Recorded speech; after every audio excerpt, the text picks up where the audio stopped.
We're driving an Audi S7. It is a stylish, mid-size sedan, luxury-oriented and kind of a hatchback. Coming up, we're going to share a feature that really annoyed me and how we very quickly fixed it. But first, let's begin with interior.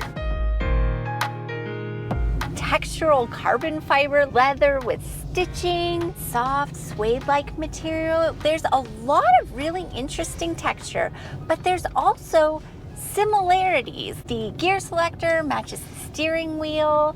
This line here and here seems to mimic the crisp lines on the outside. So there's variety, but intentionality, which I think makes it elegant. The version we're driving is generation number 2, which was launched in the 2019 model year. We're actually driving a 2023 model year, though the 2024 is essentially identical with minor changes. So if we're talking about in this video, we're referring to the 2024 model year. Our tester is the Dynamic Edition. That gives a range of little enhancements throughout. Inside, we've got red stitching and these Dynamic knee pads. That'll help when you're driving dynamically. Is it working? Does it also come with a vomit bag? A Dynamic vomit bag. Despite being on the market for 5 years, the Audi S7 still looks very good. In terms of functionality, this dual screen setup works fine for me, but as teased in the beginning of the video, and man, we are paying off quickly, there was a feature in here that I found very annoying, but we saw very quickly. It is haptic feedback. There aren't a lot of physical controls, it's all through the screen. If you have the haptic activated, you have to push a certain amount of pressure for it to activate, and you can change that pressure, but for me, I found it much easier to turn it off, and what you're looking at on screen is how we did it. Dig into those settings, turn off that haptic if you're like me. In terms of practical space, we've got 2 fairly small European-inspired cup holders here, but they do fit my PBS mug. Your mug also fits in the door, but not vertically. In terms of center console storage, not much space here, a little slot for a phone to go. It's a bit of netting here to provide additional storage to the passenger. Not a ton of small storage space, but it more than makes up for that with large storage space. The cargo area is a real highlight. And I know we're driving a luxury sedan, so I'm like, why are we so dazzled by cargo? But it's really great. 24.6 cubic feet is a lot for a vehicle of this size because you got this hatchback. You can get massive items in that cargo area if and you need to. The 40-20-40 split fold rear seats, so handy if you need to haul a long item and rear passengers. A power hatch comes standard, no underfloor storage, though in that area there's a spare tire. Where we live, where tire slashes are frequent, I appreciate having a spare. How do you find seat comfort? There is a lot of bolstering, which is excellent since this vehicle is speedily inclined, and they are yielding in just the right way. I find them extremely comfortable. With the front seat adjusted to my ideal front seating position, I can sit comfortably behind myself, and you might not expect that based on the profile of the vehicle. It's got that sleek roofline, and my head does clear. I'm 5'10" with a long torso, but if I was a tall dude, I'm not sure how well I fit back there. It pays to be average sometimes. Knee room, totally ample for my size. Where I can't fit is that middle position. I think this is a 4-person vehicle. You're thinking, well, why don't you just put the kid there? I did! She didn't fit. Kiddo, did you find that middle position comfortable?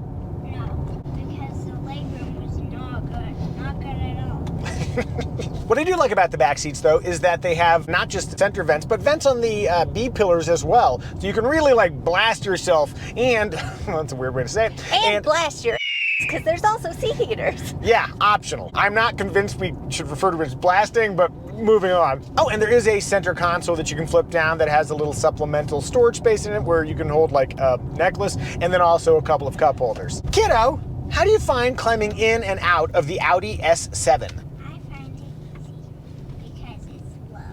And what about getting the child seat installed? The latch points are covered by plastic covers, which are easy to snap in and out. It looks like there might be enough room for even a rear-facing car seat in there. As for safety, the NHTSA has not rated the Audi S7, but the IIHS has named it a top safety pick plus. Automatic emergency braking does come standard, as do 10 airbags, which is a lot of airbags. But what doesn't come standard is lane keeping assist, only lane departure warning. To my mind, a modern car should be able to keep itself in its lane with standard equipment. All that said, what do we think, family? Is the Audi S7 family friendly? The cargo space is large enough that I think you could fit all your gear back there, but it is pricey. So let's say small, rich family friendly. Rear window test. Oh, that's not all the way down at all. Barely room for a 5. Armrest test, driving in a comfortable 8 and 4. It's a little bit of a reach to get to the inboard and outboard armrest, but once there, I've got a reasonable squish factor inboard and outboard. I'm gonna go 70% inboard, 70% outboard. Hey, would you like to see more videos like this where we review cars as a family, plus the occasional helicopter adventure? If so, you are welcome to subscribe. Style. I think you put the word graceful in the outline, which I think describes this so well. The crisp lines. I love how it's contrasted with curves around the rear exhaust. It's such a lovely combination of lines. There's a sharpness to the design. If you look at the details, it looks distinctly Audi. And then if you were to squint and just look at the silhouette, very sleek. If you're noticing the paint too, it's the Aero Gray Pearl effect, which is not that expensive, but you can't get it because it was only available for 2023 on the Design Edition S7. That's a shame because I think it is beautiful. It is a very cool paint color. We think it's a very attractive package, but what do you think? Do you like the look of the Audi S7? If so, if no, tell us in the comments section. In motion. Our Audi S7 tester is riding on 21-inch wheels with summer tires. With that kind of sidewall, you're going to feel the road, but I don't find it unpleasant. To me, it matches the sporting tone of the S7. A standard feature on the S7 is an adaptive air suspension. My long commute back to the mountain was more than tolerable. And just by using the word tolerable, it sounds like there was something that was like unpleasant about it. That was not the case. Great commute. This conversation is more than tolerable. Well, wait, what now? Wait, what?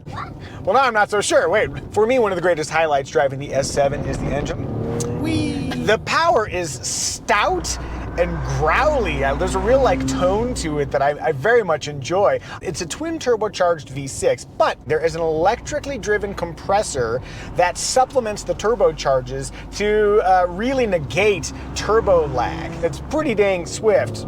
Yeah, that's nice. For me, the inclusion of that electric compressor is a really clever bit of engineering. And if you appreciate clever engineering, you'll appreciate Flying Eye's patented Resilimide construction. They are super bendable and extremely lightweight. Whether you're a pilot, motorcyclist, or driver, they are the most comfortable sunglasses you'll ever wear. Click the link in the description below, and if you use the promo code Micah, you can save 10% on Flying Eyes. Our tester has the S Sport package, which adds a sport exhaust, which I'll just downshift and floor so you can hear more. Oh, that's nice. It also has a rear sport differential, which uses multi-plate clutch. Are you joking? Do I need to intervene? Multi-plate clutch packs to send power to the left and right rear tires. Where that's helpful is accelerating out of a corner. It can send more power to the left side, which helps the vehicle rotate, get power to the ground, keep you pointed in the right direction. Let's do that right now. There we go. That feels nice. Okay, I've just put it into comfort mode, driving around, fairly transparent shifts. And as I use the steering, I like the fact that it does blend on-center stability when you're driving at high speed, but then when you come off-center, there's an immediacy, but not too quick. And the way it ramps up resistance as you add steering gives you a good sense, I'm pushing it this hard. It just feels precise and confident. For my taste, the Audi S7 can take me about as quick as I would feel comfortable driving on the streets. If I lacked self-preservation instincts, I could really have a fun time in this thing. All right, that's what I think, but what does Sweetie think? Evie's at the wheel. When you're ready, floor it from a stop and let's see how it feels. Whee! How's that feel? Very fast.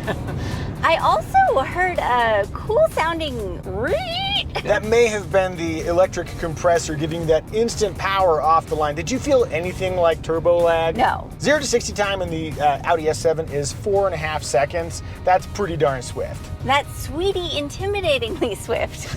Perfect. As you're steering around, do you feel confident driving this thing? It does seem sure. I feel like I know where the vehicle is going to go. It doesn't feel too heavy. I like steering it. The turning circle is advertised as like 40 feet. That's bigger than a lot of the three-row SUVs we test, but the one we're driving has the optional rear wheel steering. Do you notice anything odd about how it steers, or does it feel like the technology is transparent? I didn't notice. It just felt like it steered how it should. That's a good sign when the technology is transparent like that. What I noticed is that when you want to make a U-turn, this thing turns pretty darn sharply. Lastly, we've got a sleek roofline. Any issues with visibility? Despite the fact that the windows aren't super large, large. Visibility is good all around. If you were in the market for a sleek, luxury midsize sedan, would you feel comfortable driving an Audi S7?